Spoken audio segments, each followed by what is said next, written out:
Assalamualaikum warahmatullahi wabarakatuh. Ini adalah minggu kedua dari kuliah Computer Vision. Pada minggu ini kita akan membahas mengenai basic property dari sebuah image atau dari sebuah gambar. Sebelum kita membahas mengenai image ini, mari kita cek terlebih dahulu jawaban dari bonus mark yang saya berikan di minggu. Banyak dari jawaban untuk mahasiswa itu ini ya melampaui dari kemungkinan yang saya cek itu adalah melampaui dari kapasitasnya untuk menjelaskan. Jadi kayak cuman copy paste dari Google atau translate. Ada beberapa jawaban yang nilainya saya berikan +2 karena penjelasannya memenuhi kriteria yang saya berikan, yaitu mudah untuk dicerna. Ada yang menjawab banyak, yang menjawab menggunakan CNN dan lain-lain gitu, neural network, AI dan lain-lain. Ya bagus sih sebenarnya jawabannya, cuman untuk bukan jawaban itu yang di perkenalan ini yang diinginkan gitu. Jadi jawabannya itu yang cukup simpel saja, nggak perlu membahas masalah-masalah yang terlalu ribet gitu.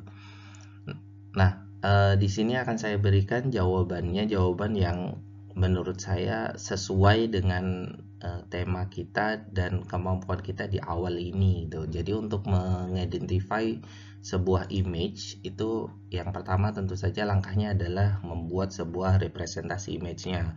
Nah, representasi image-nya ini maksudnya adalah digital image-nya ya. Jadi image yang bisa kita proses.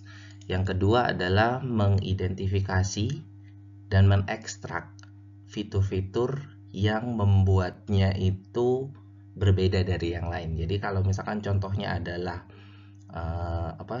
mobil, maka ya kita bisa ekstrak fitur-fiturnya, dipikirkan fitur-fiturnya yang akan membuat dia berbeda dengan barang yang lain. Contoh, ban mobil, bentuk kaca, bentuk mobil dan lain-lain.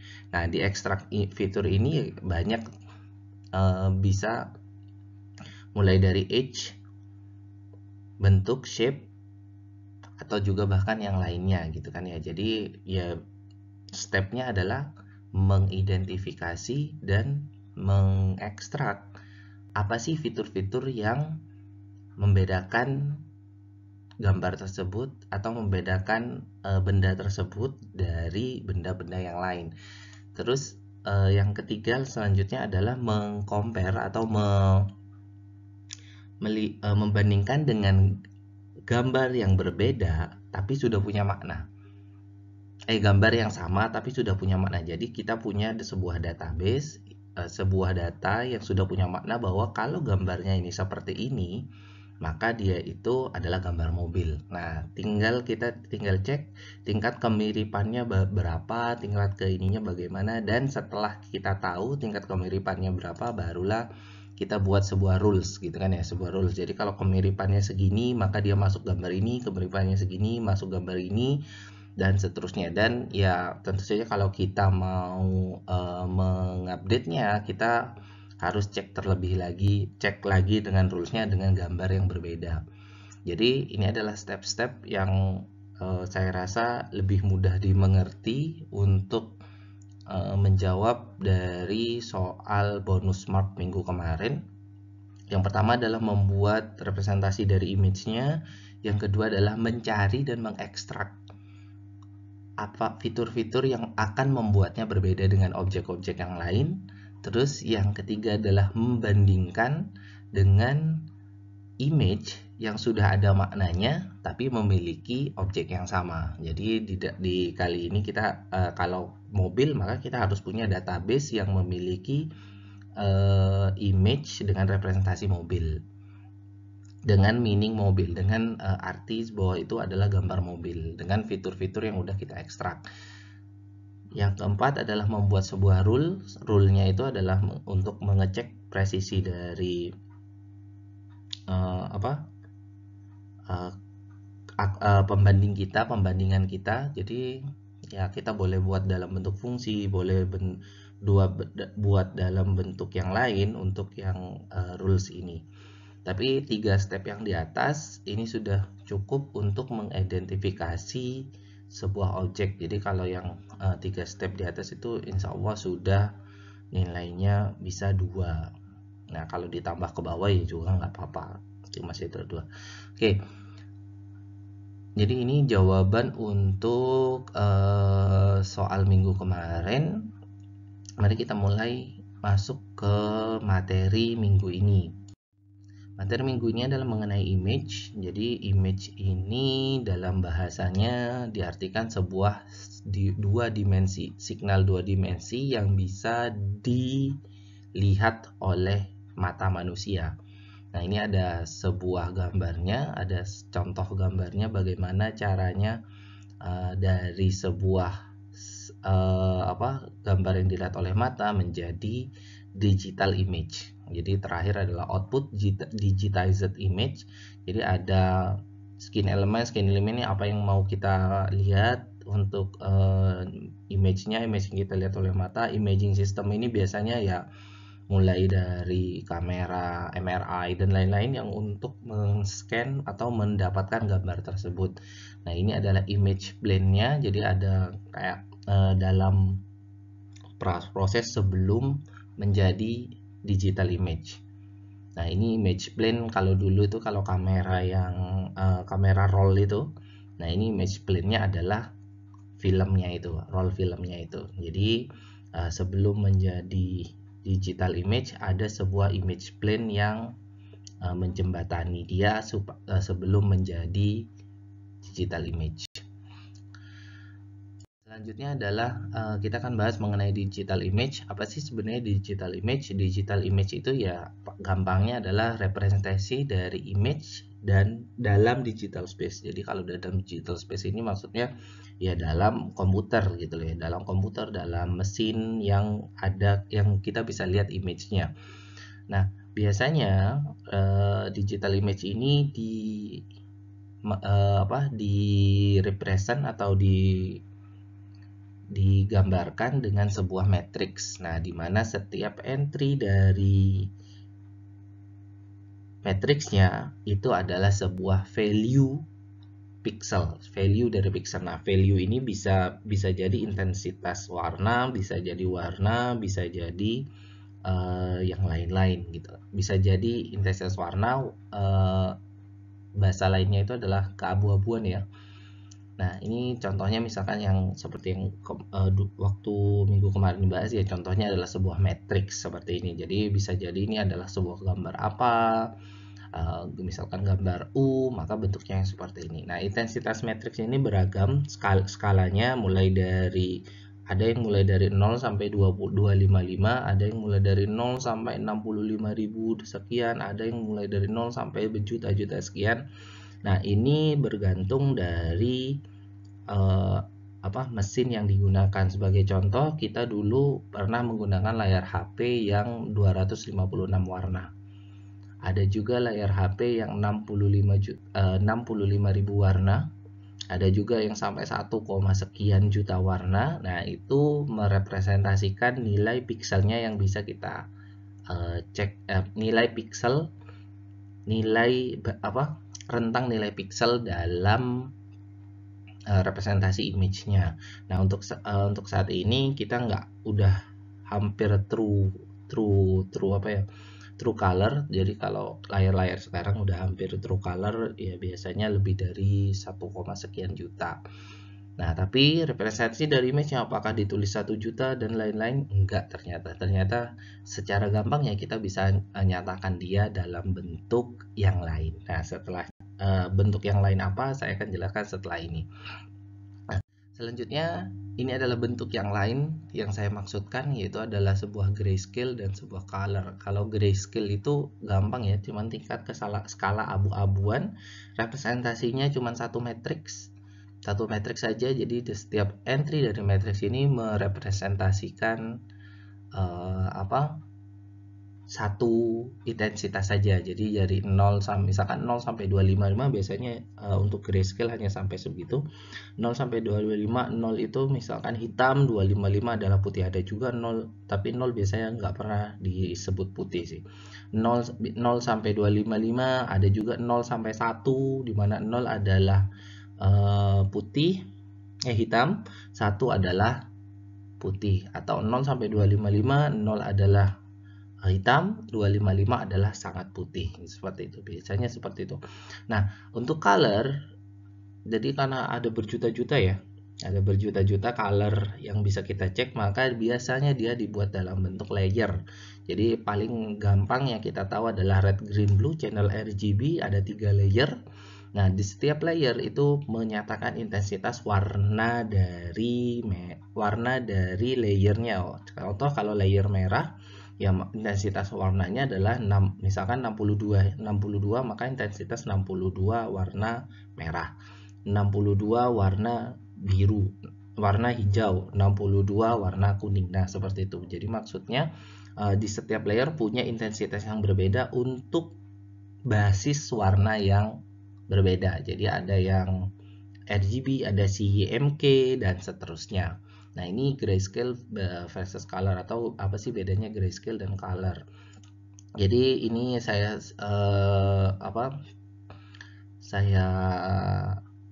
simpulkan. Yang pertama, grayscale itu hanya satu layer. Yang kedua, color itu sedangkan color multi layer. Yang kedua itu grayscale bisa berupa integer atau float. Tadi skalanya mulai dari 0 sampai 255 atau 0 sampai 1. Nah, sedangkan yang kalau color itu biasanya commonly integer, jadi jarang sekali yang menggunakan skala float. Selanjutnya untuk grayscale, dalam prosesnya itu paling gampang untuk diproses karena cuma satu layer. Kalau color itu ya agak susah untuk diproses. Kenapa? Karena pertama kadang ya paling gampang ya dibuat grayscale aja terlebih dahulu gitu kan ya, untuk membedakan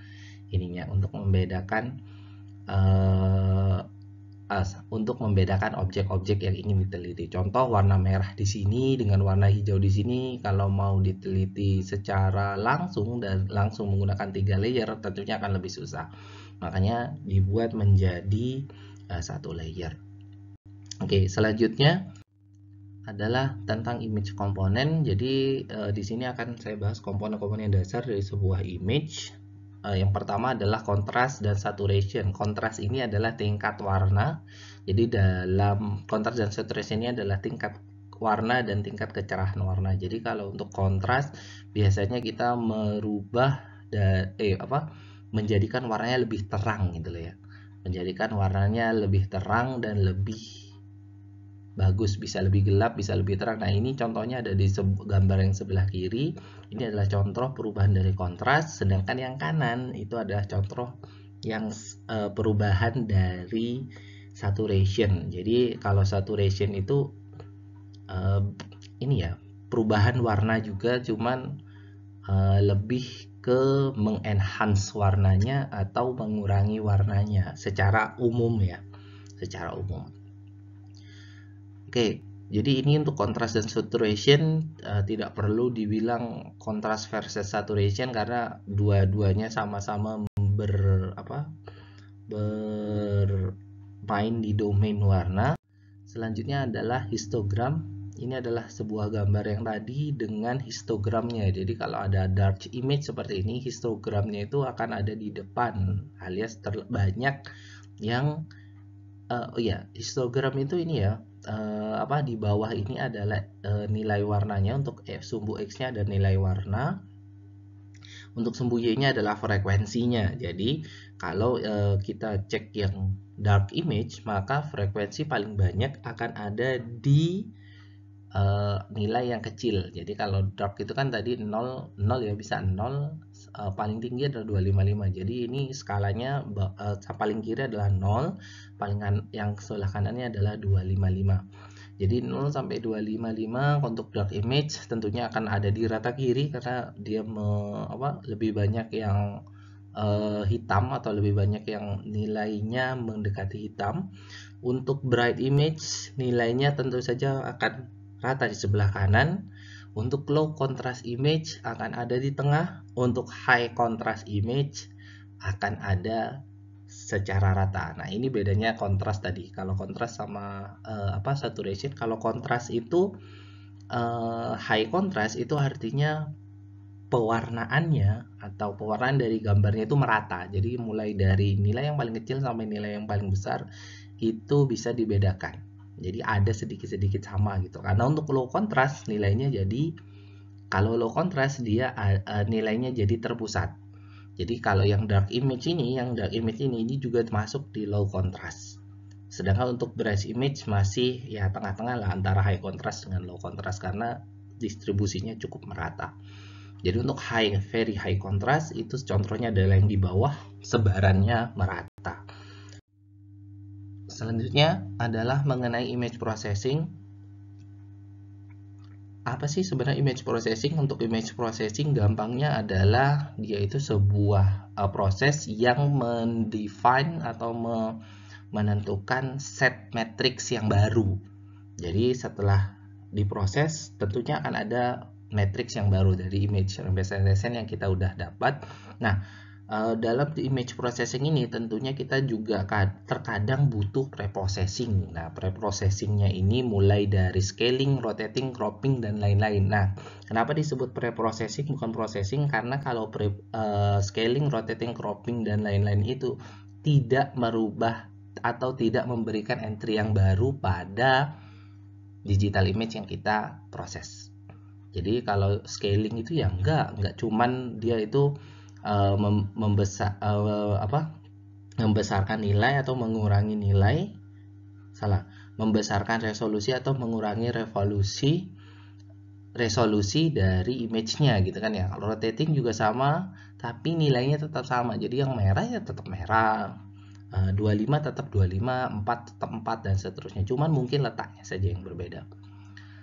Selanjutnya kita akan bahas mengenai apa-apa aja yang ada di image processing. Pertama ini adalah negatif. Jadi kalau ini untuk grayscale paling gampang ya untuk menegatifkan sesuatu. Jadi kalau misalkan 0 ya jadi 1, jadi komplementnya. Jadi kalau misalkan yang 0 jadi 1, 1 jadi 0. Dan misalkan 0,4 ya berarti jadi 0,6. Jumlahnya harus 1 seperti itu. Ini gampangnya kalau untuk negatif. Nah, ini biasanya digunakan untuk membuat detail yang lebih terlihat mudah jika dinegatifkan. Contohnya di sini adalah dari mammogram digital image-nya. Selanjutnya ini adalah dalam domain transformasi fungsi, ini adalah domain Fourier spectrum sama log spectrum. Jadi sebuah gambar kalau kita bisa bahas, kita bisa nyatakan dalam Fourier dan lognya, maka kita bisa proses di Fourier transformnya dan di log transformnya. Apa nanti akan menjadi apa? Tentu saja akan menjadi gambar yang baru, entah blurnya berkurang, lebih sharp dan lain-lain. Selanjutnya adalah image enhancement. Jadi ini adalah contoh-contoh dari image enhancement. Gambar paling biasa, gambar aslinya adalah pojok kiri atas. Nah, gambar yang paling jelas yang bisa kita lihat adalah pojok kanan bawah. Nah, ini adalah hasil dari image enhancement. Nah, ini dilakukan untuk merubah representasi image dari gambar yang dirasa tidak jelas. Apakah ini masuk preprocessing?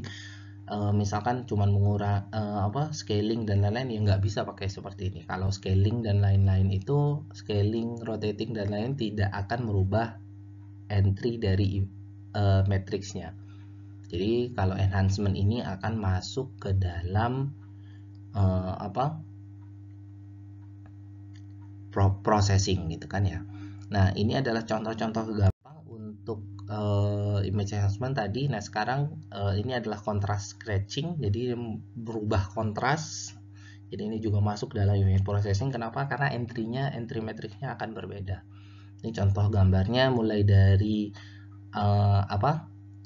form transaction, transformasi fungsinya dari gambar A, B, C, dan D. A itu adalah gambar transformasi fungsinya, B-nya adalah low contrast image, C adalah hasil contrast scratchingnya, dan setelah di thresholding jadinya sebelah kanan ya, seperti itu. Jadi ini adalah untuk mengenai contrast scratching. Jadi nanti kita akan lakukan beberapa agar bisa dimengerti lebih dalam. Kita akan praktekkan, insya Allah nanti akan saya berikan waktunya kapan. Ini adalah histogram equalization. Jadi dari gambar tadi kita bisa ekualisasi. Perhatikan gambar hasil dari ekualisasinya. Gambarnya tidak jauh berbeda ya. Kenapa? Ya karena sudah disamakan. Jadi dari dark image, bright image, low contrast image sampai high contrast image, kalau histogramnya diekualisasi atau disamakan, maka gambarnya tidak akan jauh berbeda. Oke, mungkin ya tidak terlalu jauh berbeda di mata kita ya, tapi mungkin di dalam representasi komputer akan tetap berbeda. Nah, ini adalah contoh-contoh dari image processing. Nah, selanjutnya adalah mengenai sesi sugesti dan discussion. Jadi saya anjurkan kepada setiap mahasiswa untuk mendapat akses atau punya akses ke MATLAB baik online ataupun di laptop sendiri. Tapi saya sarankan di laptop sendiri saja. Nah, selanjutnya yang kedua adalah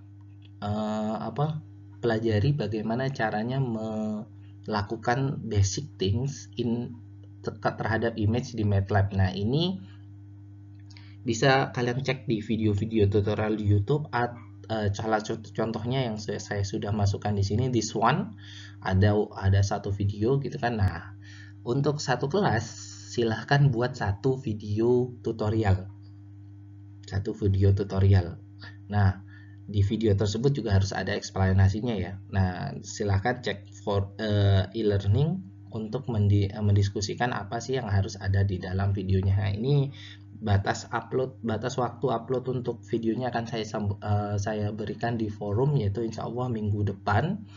Nah, hanya buat satu ya, satu kelas satu, dan insya Allah yang membuat video tersebut dan penjelasan tersebut akan mendapatkan nilai tambah dari saya. Oke, sekian aja untuk pertemuan kali ini. Silahkan cek entry-entry yang ada pada e-learning untuk minggu ini. Silahkan dibaca dan di-download. Saya akhiri. Assalamualaikum warahmatullahi wabarakatuh.